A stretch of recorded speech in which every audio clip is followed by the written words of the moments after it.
Installment of Martial Law with Marshall Chriswell. This radio program intended for informational purposes only. This information does not constitute legal advice. The law constantly changes. The information may not be complete or correct depending on the date and your particular legal problem. Each legal problem depends on its individual facts, and different jurisdictions have different laws and regulations. Because of that, you should not act or rely on any information in this segment without seeking the advice of a competent attorney licensed to practice law in your jurisdiction for your particular problem. Marshall Chriswell certainly is that, and he's on the line with us. Good morning. Good morning, Todd. Good to have you with us here today as we talk about, it is still, after all, National Make-A-Will Month. Is that the official designation? Is that what it's called?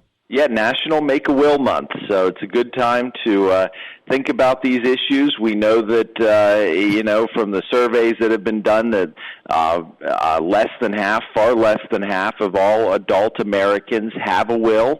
And many of those that have them haven't read them, haven't looked at them, haven't had them reviewed in years or decades. So it's a good month to think about it. We certainly know that it can be confusing if you're trying it yourself, but that's why we ask people like you to step in and guide us through that entire process.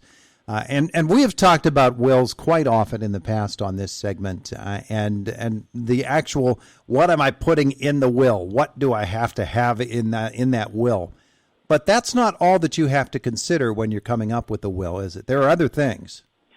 That's right. And you mentioned, if you're trying to create a will on your own or using some, there are, all sorts of websites out there that purport to be able to create a will for you.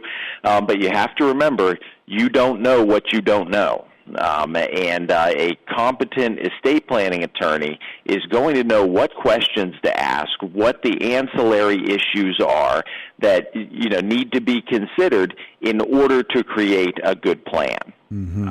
Okay. So, all kinds of things. And one way that the one thing that I do when someone schedules an estate plan consultation with my office, I always have them, at home, so the pressure's off, right? You got as much time as you need.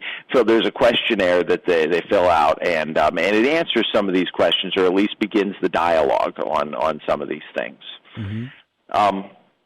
So one thing that you really need to think about is what I would call non-probate assets. We've talked in the past about how your will controls only a certain assets within your estate are controlled by your will.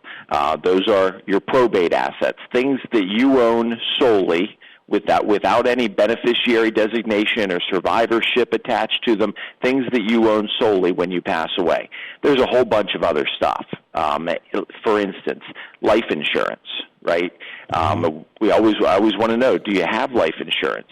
And what most people a lot of people have it, and most people that have life insurance have a designated purpose or plan in mind for why they got that policy, right? Did you get it to ensure that that your mortgage or debt, whether it's loans or whatever outstanding debt you may have, maybe that's the reason that whenever you pass, that those things can be paid off. Maybe you got it for final arrangements, right, as a burial policy.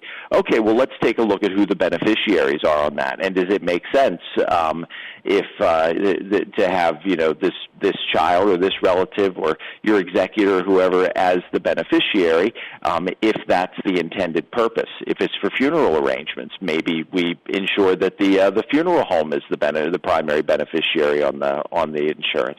So those kinds of things. Retirement accounts, investment accounts. Often those are the largest assets in an estate when someone passes away.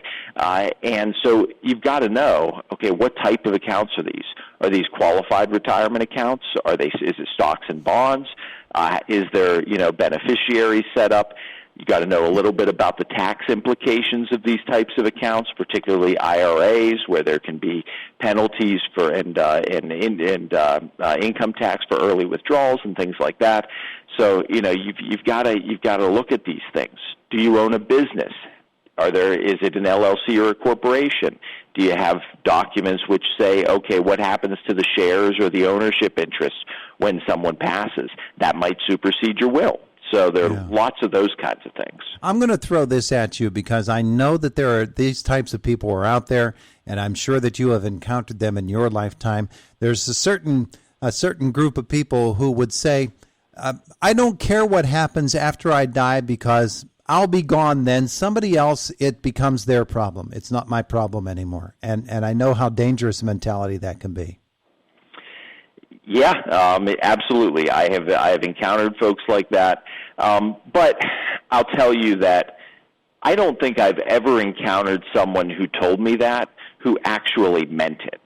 What people are normally saying is something different. They're using those words, but what they really mean is, this is too complicated, and I don't think that I can deal with creating an estate plan because it's just too much work and too much thinking and that kind of thing. It's something else besides that.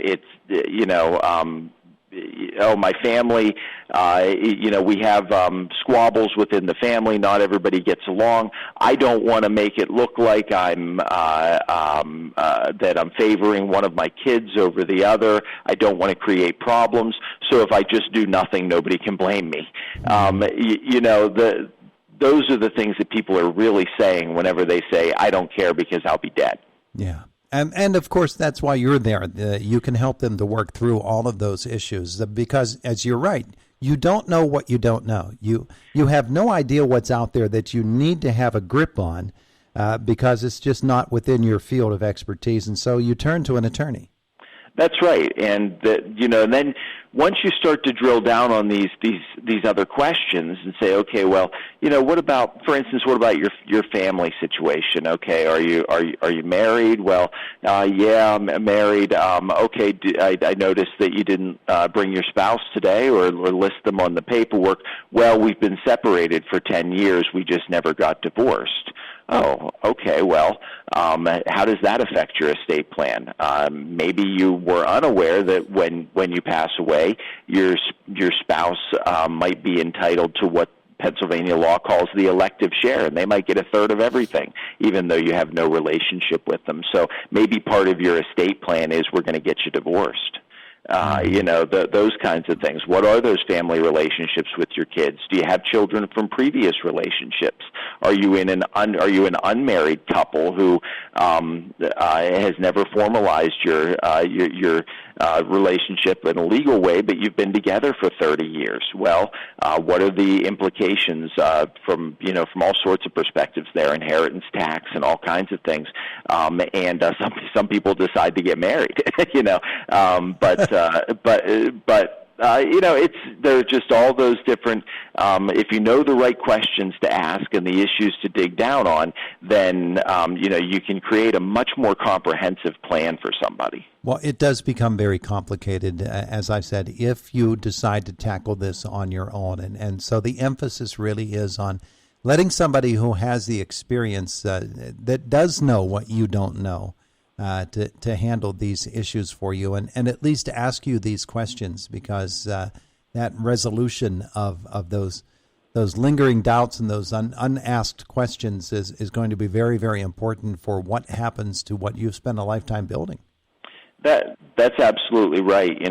Another common situation is, I always ask, okay, do any of your children, any of the beneficiaries that you're thinking of leaving assets to, do any of them have any kinds of special needs? It's very common that someone may have a child with a disability such that they're reliant on government benefits such as SSI or even more importantly Medicaid for medical insurance.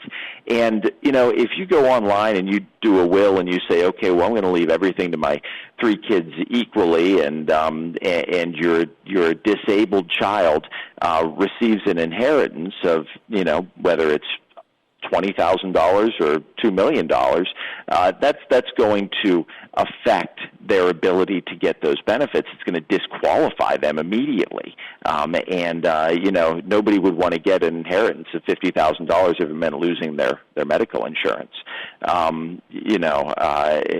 So especially someone with special needs and health issues. So you've really got to think about that, and that has to be dealt with in the right way. So it's just those things that most people are just not going to. It's not going to be on their radar because they don't deal with these issues every day. You mentioned at the beginning that you have a sort of a questionnaire, a survey type of thing that you ask people to fill out. I'm sure that when you do ask them to fill that out, they come back with questions, don't they? And that's okay.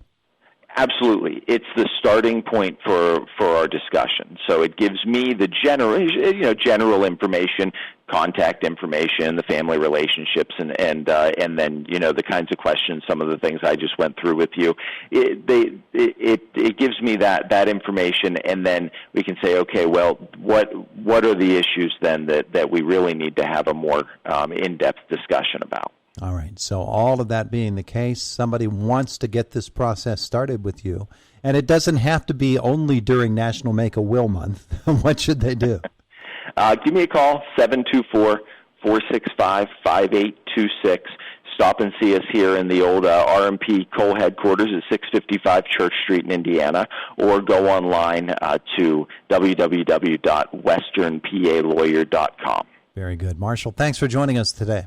Hey, thanks a lot. Have a good week. You too. It is the voice of Indiana County, WCCS. WCCS.